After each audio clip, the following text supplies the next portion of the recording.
You wanted the best. You've got the best podcast, the hottest podcast in the world. The Chris Voss Show, the preeminent podcast with guests so smart you may experience serious brain bleed. Get ready. Strap yourself in. Keep your hands, arms, and legs inside the vehicle at all times, because you're about to go on a monster education roller coaster with your brain. Now, here's your host, Chris Voss. Wait, am I the host? Oh, it's me? Oh, crap. Hey, hi, guys. Chris Voss here from the chrisvossshow.com. The chrisvossshow.com. I forgot I was the host there for a second. No, I didn't. Just playing. I'm not really that absent-minded. The audience right now is going, he's got the dementia kicking in. Welcome to the show, folks. We certainly appreciate you guys tuning in. Go to goodreads.com/Chris Voss. Go to youtube.com/Chris Voss. Tell all your friends, neighbors, relatives to subscribe to the show. The family that loves you but doesn't judge you, the Chris Voss Show. The best kind of family there is, I hear. You know, you can just move over here and get adopted. You can leave that other one behind. Anyway, guys, just fake your death. That's usually how you get away with it. That's what I read in the papers anyway. Judge says they can't do that anymore, though. So we have another amazing author on the show. He's going to be talking to us about his brilliant new book that came out April 5th, 2022. The title of it is called Spin Dictators, The Changing Face of Tyranny in the 21st Century. For those of you who are parents, that's probably what your teenagers call you, your tyrannical spin dictators. The book is by authors Daniel Treisman and Sergey Guriev. I'm not getting that right, am I? Am I getting that right, Daniel? That was right. That was pretty good. I knew I had to put more. Guriev. I knew I had to put more emphasis on the thing. And we have Daniel on the show with us. He's the co-author of the book. We're going to be talking to him about his amazing research that went into it.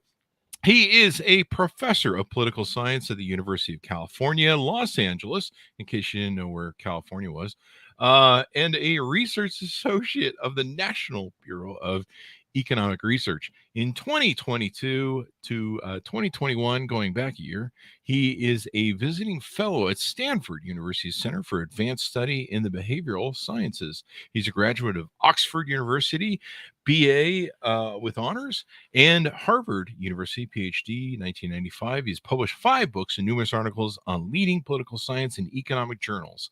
Welcome to the show, Daniel. How are you? Great to be with you. Great to have you as well. Congratulations on the new book. These are always fun. Give us your .coms, your plugs, so people can find you on the interwebs. I'm at danieltreisman.org and at DS Treisman on Twitter. There you go. And what motivated you guys to get together and write this book? Well, it struck us. We both had been following Russia very closely over the years. Sergei was in Russia. He was head of an economics university there. And sometimes advising the government. I have studied Russia all my life, basically. I've written a number of books about Russian politics. And we noticed something very interesting that was happening there, really from the start of the Putin regime. And that was that a new kind of authoritarian government seemed to be emerging. And as we looked around the world, we saw it wasn't just in Russia. It wasn't just the early Putin that was operating in a new way. A lot of the techniques that he was using to control the population and to consolidate power were really similar to things that other authoritarian leaders were using in other places, like Hugo Chavez in Venezuela, or a bit later, Viktor Orban in Hungary. It struck us that there was a really new model of dictatorship that was emerging, which didn't at first look like the classic dictatorships of the past. I mean, we think of people like Mao or Hitler or Stalin, who killed millions of people, who put millions of people into labor camps or prisons. The new dictators, they wear expensive suits. They rather than military uniforms, they go to international conferences. They pretend to be democratic, but somehow they always seem to win the elections that they hold. They don't completely censor all independent media. They allow some independent media, just so long as the audience remains small. And they're much more open to the outside world. And in fact, they use that openness to try and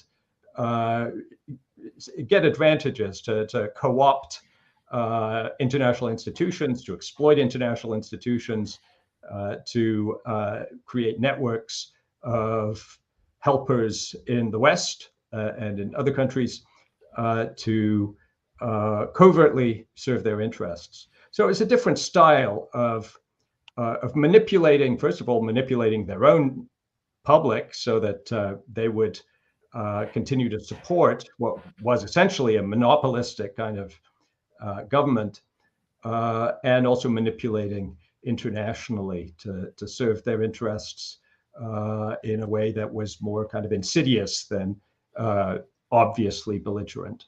Yeah. Would the opposite of, these, what you call these suit, Harvard-looking dictators, would the opposite of that be the head of North Korea right now, sort of thing, where it's a Exactly. cut off country, he's isolated, he doesn't really leave, and stuff. Exactly. So we distinguish between what we call fear dictators, and that was sort of the classic model from the 20th century. So not just the totalitarian dictators like Hitler or Stalin, but also, pretty violent military dictators like Pinochet, or, in Africa, Idi Amin, or various others. And Kim Jong-un in North Korea is one of the remaining fear dictators. There certainly are some. It's not that they've completely disappeared, and others, Bashar al-Assad in Syria. So that still exists, but we've seen a real shift in the balance to what we call spin dictators, which are people like Hugo Chavez or Viktor Orban or the early Putin. Putin now has reverted back to much more violent repression that he started out with. But in the early days, he was very much a kind of a pioneer of this model of spin dictatorship. And other ones include Kazakhstan, Nazarbayev there, and we see as sort of some of the early pioneers, the leaders of Singapore, starting with Lee Kuan Yew, who really developed a lot of these techniques of top-down, quite authoritarian control while pretending to be democratic and open to the world. Is there, I guess you study why they do that, or why this sort of new dictator evolved? Yeah, well, our argument about that is that a particular style of dictatorship, a different style fits different times, and what's happened in the last 50 years is that countries have modernized dramatically. There's been a huge increase in globalization. We've all witnessed that, and that creates a setting in which the old techniques of just overt violent repression and terrorizing the population are less effective, in part because the society is just much more developed. People are more educated. They have more communication skills, organizational resources. They're better at fighting back. And in part, it's because in a modern knowledge economy, if you use heavy-handed, overt repression, it makes it really hard for the economy to succeed. It's hard to have innovation if you're scaring people all the time. So the new style, we argue, is just much better adapted to a world that's much more modern, focused on information technology, more globally interconnected. So that's why we think they have started using this technique.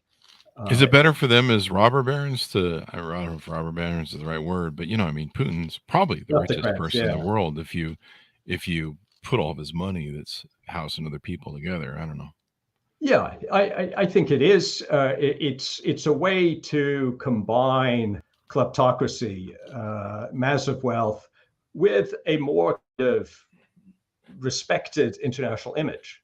I mean, the old style of dictators can amass wealth, and we look at people like Mobutu in Africa, who multi-billionaire, all this property in Paris.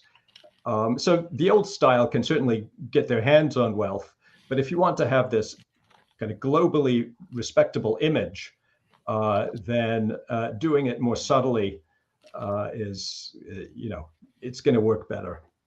Is the other reason to make it to make it easier to, I mean, boil the frog, basically, to have people that think they're in a democratic country, you know, like Turkey and Hungary were democracies, and we've seen, you know, those two, Erdogan and what's his face, bring those to a downfall. Is it so that they can get away with the slow cooking of, you know, losing all that democracy? Yeah, I think it is because, well, that's right. A lot of these spin dictators take power in an ostensibly democratic system. Also, Hugo Chavez comes in through elections. Putin comes in through elections. And then they gradually consolidate power, but they do it in a way which is not so visible. And they continue to claim that the system is still democratic. So yeah, it's given the fact that most people in the world these days want to live in a democracy, and the opinion polls, international opinion polls, are clear on this. Even in the dictatorships where they poll, vast majorities want to live in democracies. Given that, it's much easier to get away with dictatorship if you don't call it that. If you camouflage it, and if you tell people that they're living in a democracy, and you make them feel that they're voting in elections and that their decision counts. But at the same time, of course, these guys manipulate behind the scenes so that, in fact, the outcome is the one that they choose. Not the trap slowly changes and it slowly tightens and you don't notice it until it's too late, and then you're like, oh crap, and then there's the trains run on time concept where they make sure the economy runs, and so everyone's like, well, the trains are running on time, let them have a little authoritarianism as long as our belly's full and we got paychecks in the bank. Is that some of it? Well, yeah. I mean, of course, if the trains are running on time, then they take credit for it, of course. But a lot of them aren't very good economic managers. So you have to be prepared for when the trains don't run on time, and of course, they have no idea how to make them run on time. So in that case, they have to use these informational manipulation techniques. The spin, deflect, divert, discredit your opposition, and blame others for whatever goes wrong, including people outside the country. It's always those Zionist Americans and those capitalists, whatever's, that are up to no good. Yeah, and the other thing is, if things aren't going very well at home, make people think they're going even worse elsewhere. So, constant stuff on the media about, race riots in the U.S., collapse of society in Europe, moral degradation, all this. So their public relations aims at convincing people, first of all, that they're doing a great job. But if people aren't ready to buy that, convincing them that they're doing as well as anybody else could and better than those idiots in the next country over. Yeah, we're not as bad as them. So sounds like Tucker Carlson every night. Well, there's a certain similarity. Where does Jinping of China land in all of this? Is he a spin dictator or a fear dictator? That's a fascinating case, because when we talk to China specialists about our argument, they say, oh, well, yeah, so China you must consider China a spin dictatorship. But when we talk to non-China specialists, they say, well, look at what they do in Xinjiang and Tibet and Hong Kong. So this is obviously an old fear dictatorship. We come down on the side that China under Xi Jinping is a fear dictatorship that just uses a lot of modern tools. So it uses this sophisticated surveillance technology and internet censorship technology and various other tools for controlling the population. But basically, it's still making sure that people are at least somewhat afraid. So the rhetoric about Hong Kong is pretty violent. They have forced confessions. Dissidents have to go on TV and confess to their sins against the party and so on. So still, there's a clear undertone of fear.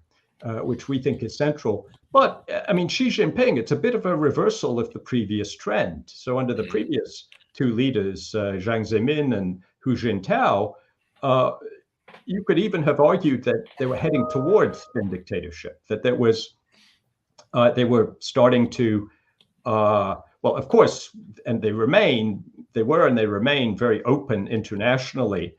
People can travel, there's a lot of trade, but also they were starting to allow some investigative reporting, and they were getting a bit more sophisticated about media messages. But under Xi Jinping, it's really gone back the other direction, much more towards, you know, a kind of traditional model of the strong leader and a message of really intimidation against anybody who wants to stand out.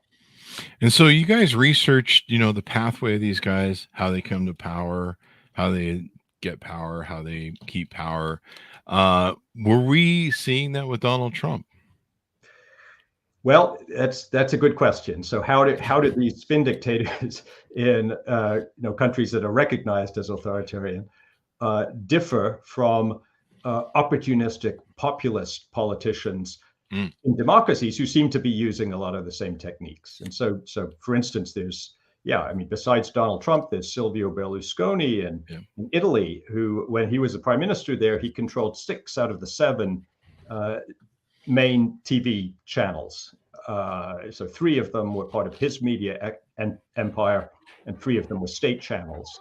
So basically, he could control the media environment and control the messages people were getting. Trump used some of the techniques of spin dictators. He established this kind of direct link to his base through Twitter. He denounced the media as fake media or fake news and all this. We think that the big distinguishing feature of countries like the US, countries like other developed democracies, is that when they face a politician or even an elected leader who wants to, in effect, become a spin dictator, they're constrained by a large and sophisticated part of society with high education, with a lot of experience in communications, with organization and so on. So I'm thinking of lawyers and judges and journalists and civil servants, NGO workers, and so on, who can form the networks and organize resistance to that and push back against that, and really make the institutions, which are kind of inert unless people embody them, make those institutions constrain the populist leader. And we saw that happening in the US under Trump. I mean, of course, it was deeply alarming at how great the threat became to our democracy, but democracy is quite resilient, and it fought back. And the story is not over, of course. We have to look to the future and hope that those resources and strengths of American democracy will continue to operate effectively. But that's what distinguishes, I would say, the cases of populists in modern democracies from the spin dictators in less experienced democracies or simply authoritarian states. In those cases, the society is less equipped to fight effectively against these attempts at hegemonic power, at monopolizing control over everything. Was the breadth of our and depth of our free press and of course our constitutional thing, and is that another big factor that helps protect us in the US? I know a lot of these other countries had judiciaries and Supreme Courts. Well, very often a spin dictator will find a way to control the judiciary through packing the courts. I mean, partly many countries, in many systems, it's a lot easier to amend the Constitution than it is in the US. And we see Viktor Orban, eventually Vladimir Putin, Erdogan in Turkey, Hugo Chavez. They all amended. They all got big majorities and were able in the parliament, in the legislature, and were able to use that to amend the constitution in ways that consolidated their power, including changes in the judiciary. So that's always a problem, and free press is crucial. Independent judges who fight back against political pressures, that's very important. Journalists who provide the news, and it's partly a matter of just resources and the experience of providing free media. It's easy to ban something. It's harder to take away the knowledge of how to do it covertly and how to organize. So all of that, some people call this civil society. All of that is really, we think, what constrains a leader from simply grabbing control before people are able to stop him. Yeah. I remember when the Great Washington Post, we've had a few of their co-editors on and stuff, coined the term, I think it was right after the election of Donald Trump, democracy dies in darkness. And sometimes when I was reading the news, man, I look up at that little motto and be like, keep the light on. There you go. Motel 6, you need journalists. You need journalists to fight the fight and, make people, sadly, everyone seems to turn away from a lot of news, and hopefully people tune in this week. What are some other standout aspects of the book that you think people will find interesting? Well, so we present a lot of evidence that there has been this shift in the balance between these types of dictators.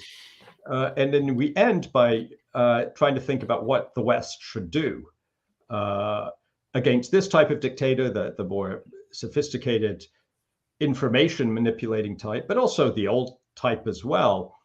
And I think we need to really grapple with that problem at the moment, because we're in a new era now where we face very assertive, potentially dangerous dictatorships from various places. And some people have this idea that we can simply decouple from the authoritarian world, that the democracies can kind of trade with themselves.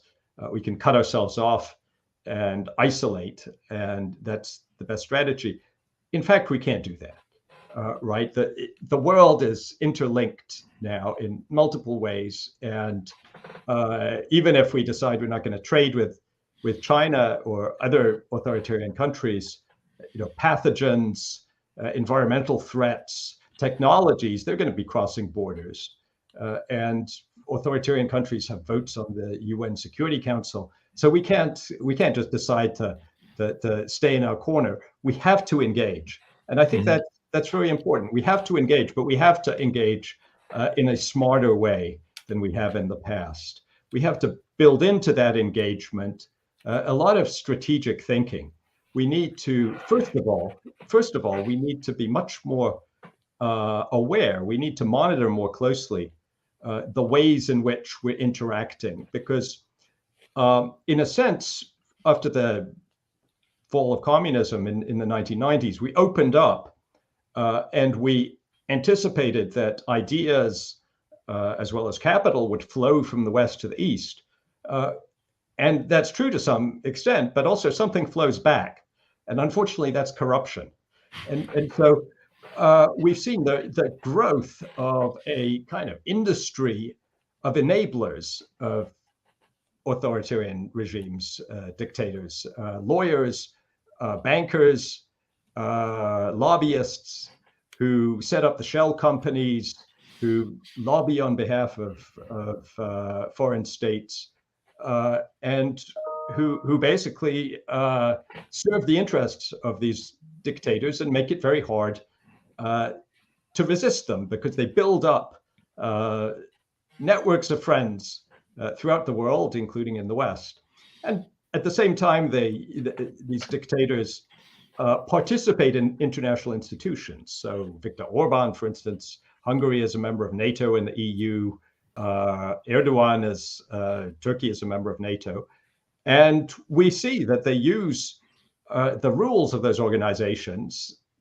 So in both, there's a tradition of making decisions by consensus. They use those rules to blackmail the West to extract more benefits for themselves, to resist any kind of efforts to make them behave in a more democratic or law-based way. So we need to reorganize our international institutions in a way that doesn't make us vulnerable to that kind of exploitation or blackmail. And we need to be more sophisticated in these interactions, but not stop them, because first of all, it's impossible, as I said, to completely decouple. And secondly, the long-term hope for evolution in authoritarian governments is that they'll continue to modernize and that they'll continue to be influenced by the surrounding world, and in particular by the West. And that'll only happen through continued engagement. Yeah, it was interesting to me how I was guilty of walking around saying it. There'll never be another war because we're all too integrated with our economies and our trade and interaction, coronavirus and et cetera, et cetera. And that was wrong. And now we're seeing, like you mentioned, how even when bad things are happening, how the intertwinement can make it really hard for us to make our decision. I think Putin might have overbet on his gas station that he runs, and what people would do in response to it, or whether they would do it in alliances. But even then, you see how Germany's struggling with its leadership at deciding to cut off its arm with its energy stuff. I don't know what resources it has otherwise to replace those. But you see a couple countries that are struggling to. They can't get away from the gas. They bought into the trap, and now they're stuck with Putin funding this war. So that's part of it. The West has to be it has to monitor closely, things like supply chains to make sure that there isn't great vulnerability on our side. Trade relations. We need to know that other authoritarian countries can't influence us in ways that divide us at critical moments and that work against our interests. Is your book a warning to the citizenry too that needs to be aware of the dangers, needs to be aware of the spin doctors that are out there? It's amazing to me how many people I meet and they just don't even understand spin and what's being spun at them, especially people who watch Fox News. Like I can sit and watch Fox News and we can just pause every 5 seconds and I go, here's a keyword, here's the program, here's the spin. And do you talk about any of that where news sources or journalists are used to support and keep someone in power? I mean, imagine there's those guys in Russia that are always on TV that you see all the time nowadays. Right. Yeah, absolutely. So that's a big part of the playbook of these spin dictators. The most effective thing is for them not to directly control the media, but to do it indirectly. So to co-opt them in some way. So in Russia, the best graduates from universities were going into the state media, very well-paid jobs, and they were coming up with very sophisticated shows that appealed to people in quite subtle ways sometimes, but always in a way that ultimately made them feel better about their country, better about their government, and more loyal to it. Yeah. So you saw this with the Ukraine thing where, you had people calling their relatives in Ukraine, soldiers and people that, had friends in Ukraine. And they're like, hey, they're attacking us and bombing us. So like, no, it's not. They're just cleaning up some, you saw how pervasive the news agencies were there and how programming. It was was like Fox. It was like if you flipped the small portion of Fox and all of the other news outlets and flipped them to where they were all the thing. So this is really interesting. Anything more you want to tease out on the book before we go?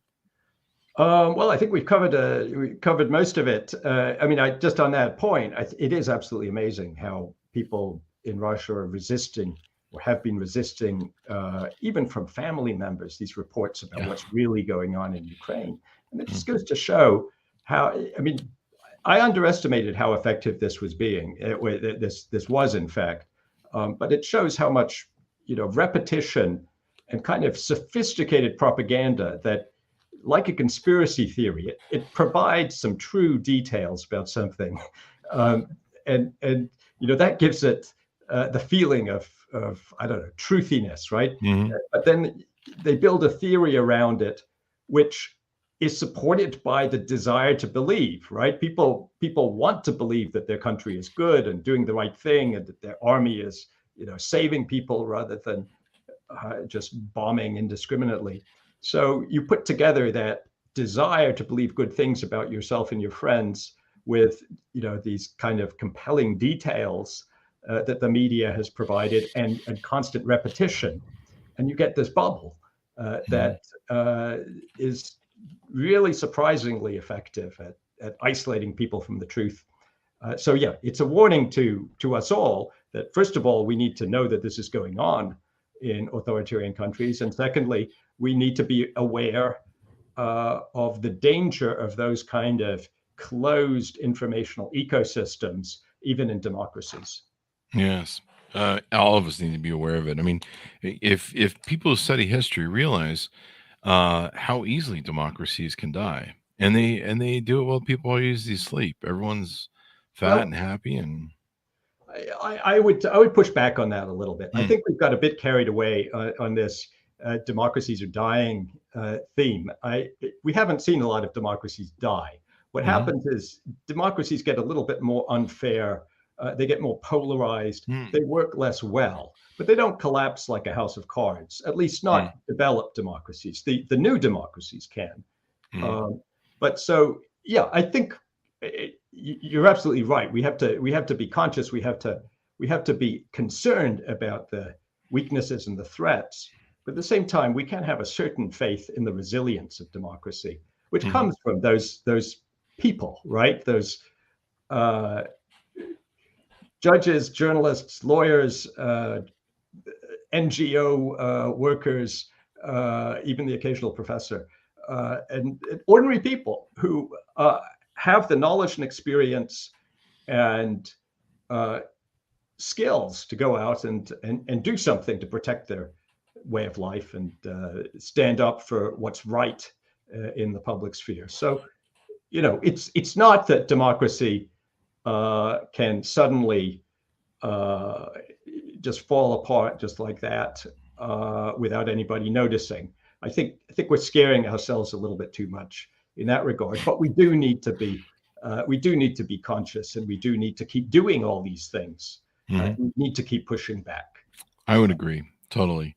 And although we need to scare some people awake, basically, I think that's why we use that. But no, you're right. It's. I mean, technically, I think Viktor Orban's Hungary is still a democracy, technically, isn't it? Well, we started classifying it as a non-democracy a few years ago, on the basis that it's not impossible, but it's pretty hard to imagine that anybody else could win the elections. Win elections there, given the extent of control he's established over the media, over the courts, over the electoral administration.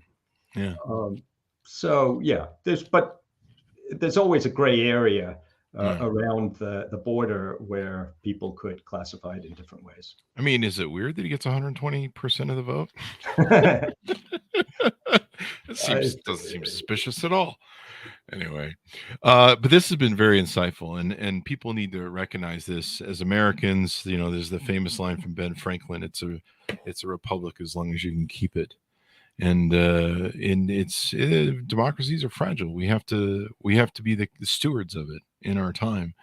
And I've told people that when you choose a president or people that go into government, you need to look at the people and go, is this going to be somebody who's going to carry the baton to the next leader in the next 4 years and have that peaceful transfer of power? Is this going to be a person who's going to be a good steward of democracy? And, we don't always have to agree on policy and, all the things that people fight about, but we do have to agree that this, 240 some odd year experiment needs to continue another 240 years, and that baton needs to keep being passed, and no one needs to stop it. And I think we're going to find out how close we came within inches. We really came close to losing, I think, the breadth of our democracy than we hear recently. I'm ready to be convinced of that. Okay. I think what we faced was, if we're talking about January 6th, I think what we faced was a riot by people who wanted to interfere and express their disgust and distaste for American politics and for the Democrats. I don't see a path that would have. There are other dangers to do with the Republicans manipulating the certification of the vote. But in terms of just the riot, I don't see a path leading from that to a change in the election results, and definitely not to collapse of democracy. But it's going to be very interesting to see what comes out of the January 6th committee hearings and to follow that. I would argue that there's three key moments. The one key moment is when that wacko in the Attorney General's office drafted that thing where he could seize power, and the two attorney generals that were stand-ins after Barr wouldn't sign off on it, and they were going to seize the electoral machines. That's one moment. The next moment is when Mike Pence, of all people, refuses to step into that car.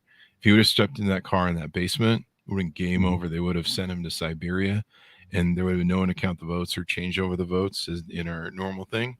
And to me, that was the seminal moment. And weirdly enough, Pence doing the count and coming back, but they would have shut down that whole process that day. And their intent was through the Secret Service for Trump to shut down Pence and stop him by all means possible. So I hear you. That's my argument. I hear you, but there's always a morning after. And the question is, what happens then? Do we suddenly declare Donald Trump has another term because Mike Pence has gone to some safe location? I think the procedures would have continued to follow their course. And the election would have been certified the next day, if not that night. But you have to have the vice president to certify it. So if he had been, we're getting into the scenarios, but yeah, you're supposed to have the vice president. So it's in the Constitution. So you have to so people would have had to get him over there the next day. I don't think the Secret Service was. God forbid the Secret Service was part of a conspiracy to kidnap Mike Pence. I think they were going to take him somewhere safe, and that would definitely have delayed the final certification. And maybe the Republicans would have come up with something. Meanwhile, they would have made a stronger bid to have new slates of electors or something for some of the states. So I do agree that we need to worry about the Electoral Count Act. And that needs to be changed. And the fact that it hasn't been, replaced by something clearer is a real problem. But I think when we talk about breakdown of democracy, what we're really looking at is just an incredibly messy, conflict-prone aftermath of an election. And that gets resolved in some way, not in a way which makes everybody feel happy, but it's not like we just cancel all elections from then on. Yeah. It's like we go on to the next election, and it's a question of the quality, right? Yeah. The quality of the elections goes down.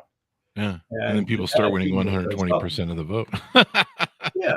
And maybe maybe there's a high level of violence, which is in itself extremely worrying. Yeah, but I think we should talk about it as problems in our democracy, and think about the concrete measures we could take to deal with those individual problems, rather than worrying in this kind of apocalyptic way about democracy ending, because there's nothing else. There's no other system that anybody is in favor of. Yeah. It's just whether we have a better democracy or a worse democracy. There you go.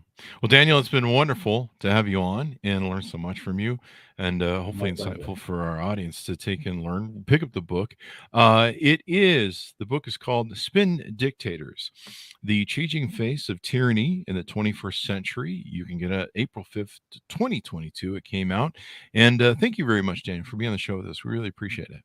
Thanks for having me. My pleasure. Thank you. And thanks to my audience for tuning in. Go to youtube.com/Chris Voss. Hit the bell notification button. Tell your friends, neighbors, relatives to do it. Go to goodreads.com/Chris Voss. Be good to each other. Stay safe. And we'll see you guys next time.